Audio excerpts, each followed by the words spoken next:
Hello friends, आशा करता हूँ आप सब अच्छे होंगे।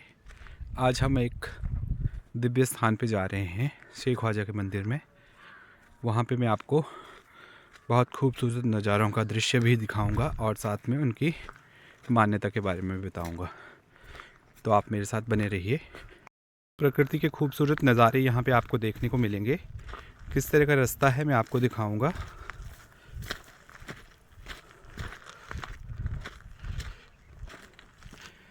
बहुत समय पहले यहाँ पे हम पशुओं को चराने के लिए लेके आया करते थे, लेकिन जैसे जैसे मॉडर्नाइजेशन होता गया, लोगों ने पशु पालने बंद कर दिए। तो अब यहाँ सिर्फ खरपतवार और जंगली झाड़ियाँ ही बची हैं। नज़ारों का दृश्य आप देख सकते हैं।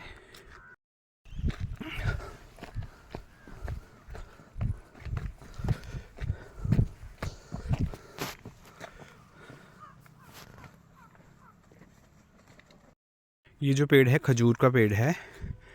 इसको हम खजूर का पेड़ बोलते हैं और इसके पत्तों का यूज़ जो किया जाता है हम झाड़ू बनाने के लिए करते हैं।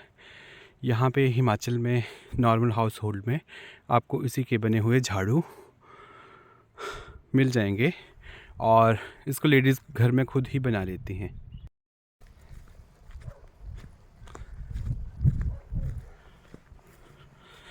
बहुत सारी खजूर के पेड़ यहाँ पे हैं। मैक्सिमम लेडीज़ क्या करती हैं आजकल के दिनों में, जब खजूर बहुत फल फूल जाते हैं तो यहाँ से इसके पत्तों की छंटाई करके लेके जाते हैं, इसकी झाड़ियों की छंटाई कर देते हैं और फिर घरों में झाड़ू बनाने का काम करते हैं। लेकिन वो कमर्शियल तौर पे नहीं यूज़ करते हैं इसे, केवल अपने लिए 1 या 2 या 3 झाड़ू जो कि पूरे साल में उनके काम आ सके। ये बेल पत्ता इसको बोलते हैं। शिवरात्रि में इसके पत्तों को हम शिवलिंग पे चढ़ाते हैं और इसका आयुर्वेदिक मेडिसिनल तौर पे भी यूज़ किया जाता है। बिल आजकल लगे नहीं है और पेड़ सूखने वाला है ये, तो मैंने सोचा मैं आपको बता दूं इसको। और एक तो पत्ते मैं अपने यूज़ के लिए ले भी लेता हूं, वहाँ पे शिवलिंग पे चढ़ाने के काम आ जाएंगे। बिल का पौधा मेडिसिनल तौर पे इसको यूज़ किया जाता है और शिवलिंग पे इसके पत्तों को चढ़ाया जाता है। शायद आप इसे भी जानते होंगे, इसको बैर की झाड़ी कहते हैं। ये बेर का पौधा है। इसमें बेर हालांकि लगे नहीं है अभी, लेकिन बेर छोटे छोटे बेर लगते हैं इसमें, ठीक है। और जहाँ पे ज़्यादा कंटीले पौधे पाए जाते हैं, जैसे कि मैंने पीछे भी आपको खजूर की झाड़ी बताई कंटीले पौधों वाला, ठीक है, कंटीले पत्तों वाला, और यहाँ पे कंटीले पौधे हैं। तो साइंटिफिकली कहा जाता है कि जहाँ पे ज़ीरी कंडीशन होती है, ज़ीरी कंडीशन का मतलब होता है कि जहाँ पर पानी की कमी हो, ऐसी जगहों पे ऐसे कंटीले पौधे पाए जाते हैं ताकि जो ट्रांसपिरेशन होता है, पानी की इवेपोरेशन होता है पौधों के थ्रू, वो कम हो सके। इस वजह से अडेप्टेशन के दौरान पेड़ पौधे जो होते हैं वो कंटीले हो जाते हैं। तो यहाँ पे मैक्सिमम आपको इस तरह की झाड़ियाँ देखने को मिल रही हैं। हाँ, ये आगे एक पेड़ है, इसके ऊपर आपको बेर भी नज़र आ जाएंगे, लेकिन वो अभी कच्चे हैं। अगर मैं जूम करके आपको दिखाऊं तो आप देख सकते हैं।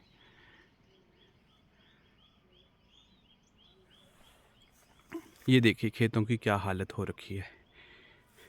यहाँ पे सिर्फ जंगली पेड़ पौधे हैं और झाड़ियाँ हैं, कंटीले पौधे। कड़ी पत्ते का पौधा तो आपको हर जगह देखने को मिल जाएगा, कहीं पे भी, मतलब पूरे रास्ते में कड़ी पत्ते का पौधा हमारे साथ साथ आप देख सकते हैं।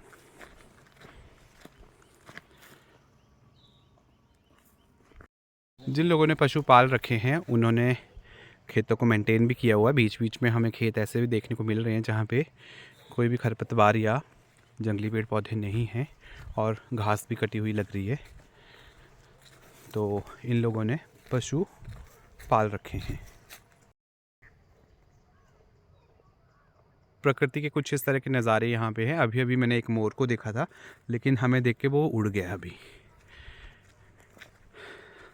तो फाइनली हम थोड़ी देर में शेख ख्वाजा के मंदिर में पहुँचने वाले हैं। बहुत ही इंटरेस्टिंग चीज़ मैं आपको बताने जा रहा हूँ। प्राचीनतम समय में जब पशुओं को यहाँ पे चारागाही करवाने के लिए लाया जाता था तो पशु घास चरने के बाद पानी पीने के लिए उनको यहाँ पे व्यवस्था की जाती थी। इसको पहाड़ी भाषा में हम डो कहते हैं। आप इसे खातरी या बावड़ी के नाम से भी जान सकते हैं। जो बाहर के लोग देख रहे हैं वो इसको बावड़ी के नाम से कोरिलेट कर सकते हैं।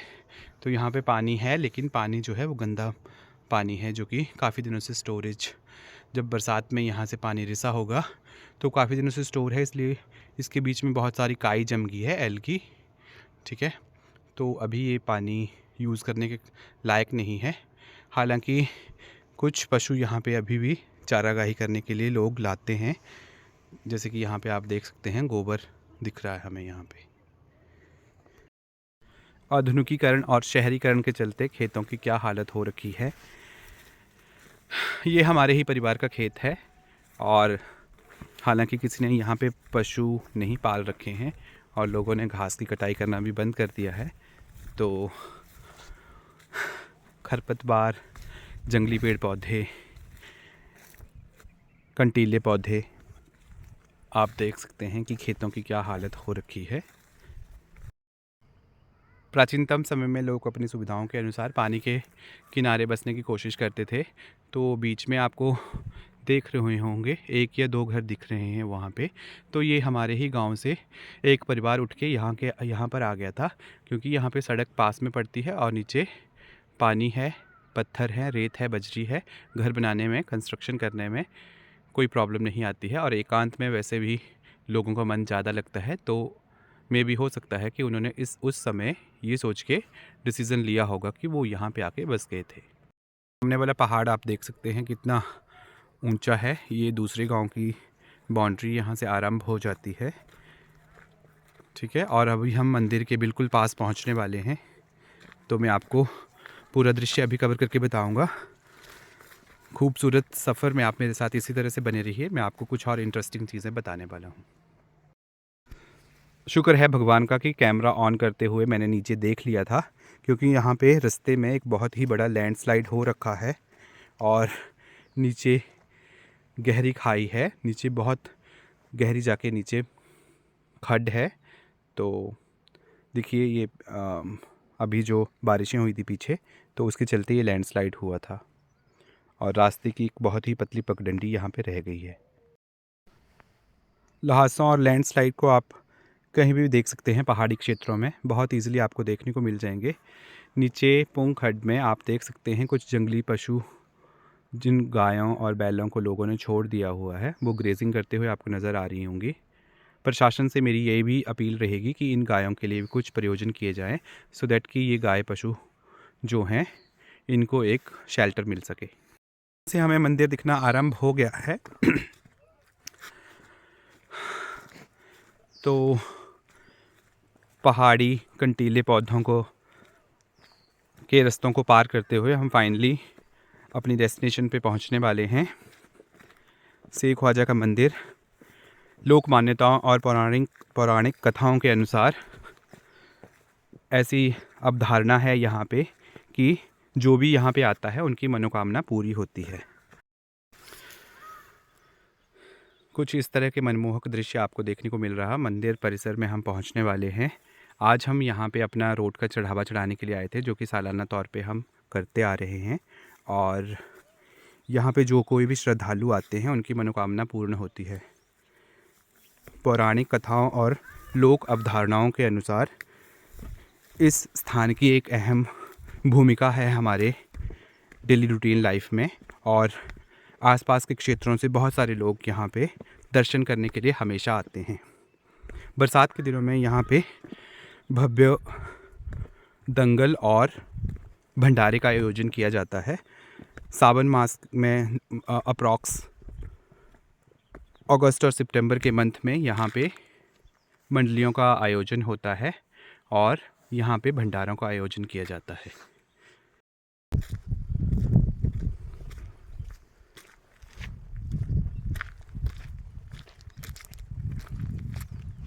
तो फाइनली मैं मंदिर परिसर में पहुँच गया हूँ।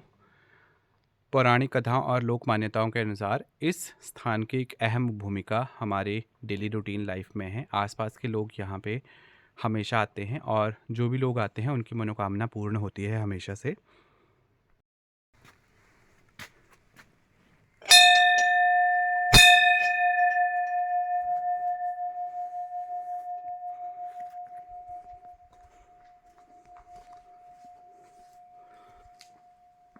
बहुत ही एकांत और बहुत ही मनमोहक दृश्य आपको देखने को मिलेगा यहाँ पे।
तो ख्वाजा जी के दर्शन आप सब कर सकते हैं।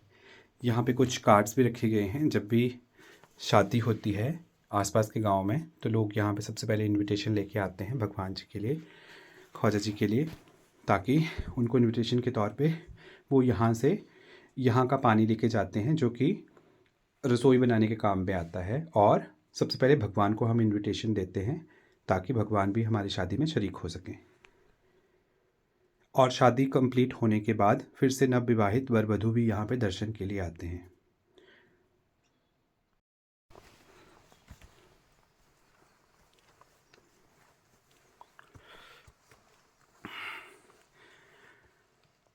मैं सारा मंदिर परिसर आपको घूम के बताता हूँ।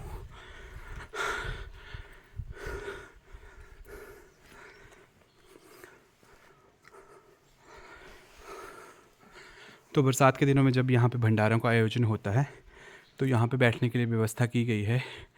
अभी तो इसे लॉक करके रखा हुआ है और इस तरफ पानी की व्यवस्था है। तो यहाँ से हम पवित्र जल भर के जब भी घरों में शादियाँ होती हैं तो रसोई बनाने के काम में सबसे पहले उस पानी को यूज़ करते हैं।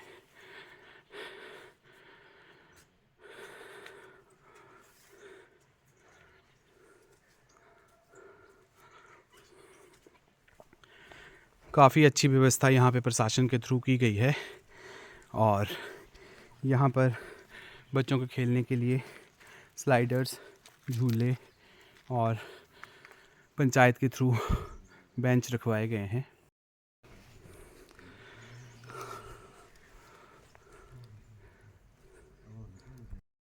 हाँ जी,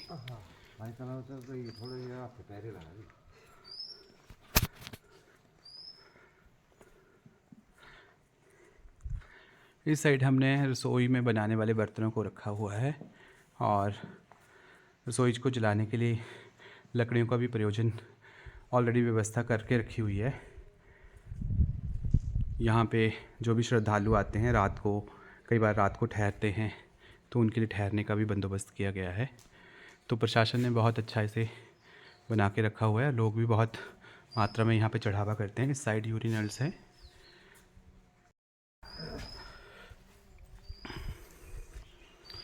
माँ संतोषी की भी यहाँ पे मूर्ति स्थापित की गई है। तो यहाँ पे अप्रॉक्स आपको बहुत ही शांति मिलेगी।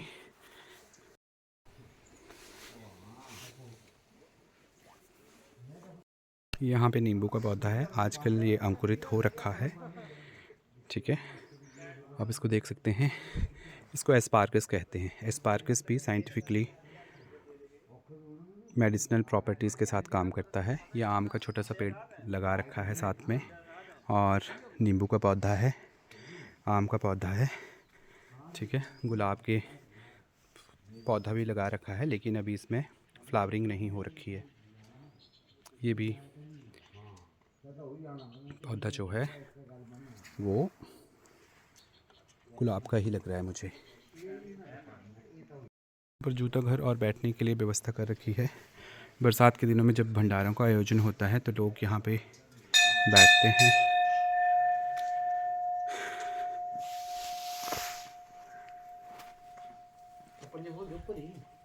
गाइस, अभी हम इस साइड जाएंगे, जो कि मंदिर का ही दूसरा पार्ट है। दूसरी साइड नीचे जाके हमें नीचे जाना पड़ेगा, उसके लिए वो भी मैं आपको दिखाता हूँ। तो प्रकृति के खूबसूरत नज़ारों के साथ आप इसी तरह से बने रहिए। आप देख सकते हैं कि प्रकृति के कितने मनमोहक दृश्य आपको यहाँ पे देखने को मिल रहा है। अभी हम इस वाले रास्ते से नीचे जाएंगे, घाटी में नीचे उतरने वाले हैं। नीचे उतर के मैं आपको एक पवित्र गुफा के दर्शन करवाऊंगा। तो उसकी क्या मान्यता है उसके बारे में भी मैं आपको बताने वाला हूँ। जाने के लिए यहाँ पे रेलिंग की व्यवस्था नहीं होती थी, लेकिन आज से 10 या 12 साल पहले लोगों ने मिलके और प्रशासन की मदद से यहाँ पे हमने इसको, इस ढलान वाले रास्ते को सीढ़ियों में कन्वर्ट कर दिया था, और साथ ही साथ रेलिंग का भी व्यवस्था कर दी गई थी, सो दैट कि कोई भी इजीली चढ़ और उतर सके। तो कुछ इस तरह का रास्ता है, मैं आपको दिखा देता हूँ।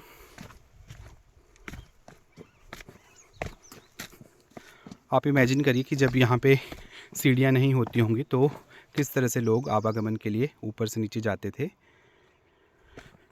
पवित्र गुफा के अंदर जा रहे हैं अभी।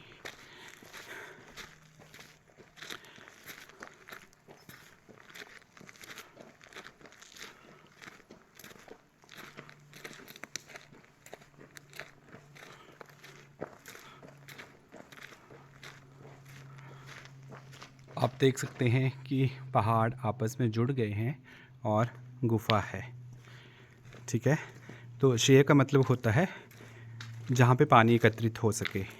तो शेख ख्वाजा का मंदिर, ख्वाजा जी हमेशा पानी में रहते थे।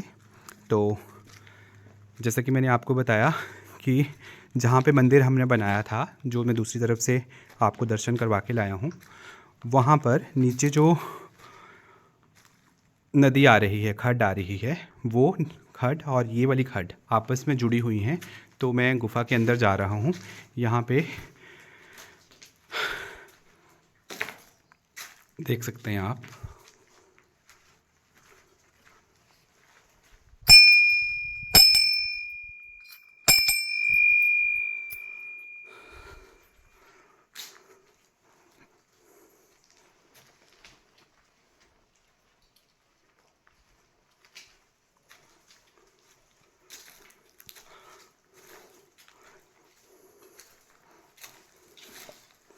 जय हो।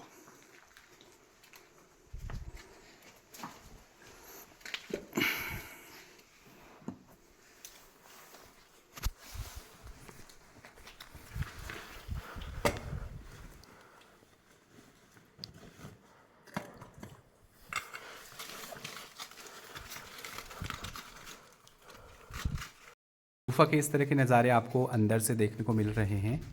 ये आप देख सकते हैं, जब सामने से हम आ रहे थे तब रोशनी नहीं दिख रही थी, लेकिन जब हम गुफा के अंदर हैं तो ऊपर से ये ओपन है और इस तरह से पहाड़ आपस में जुड़े हुए हैं।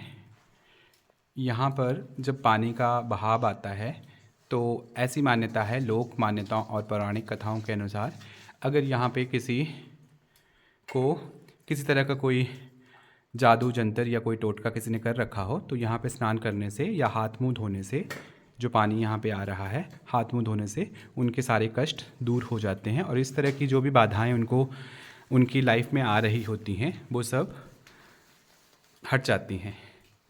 तो आप इस तरह की गुफा है, जिस गुफा में हम अंदर जाएंगे। तो गुफा में अंदर जाने पे दूसरी साइड से मैं निकल के आऊँगा, आप देख सकते हैं।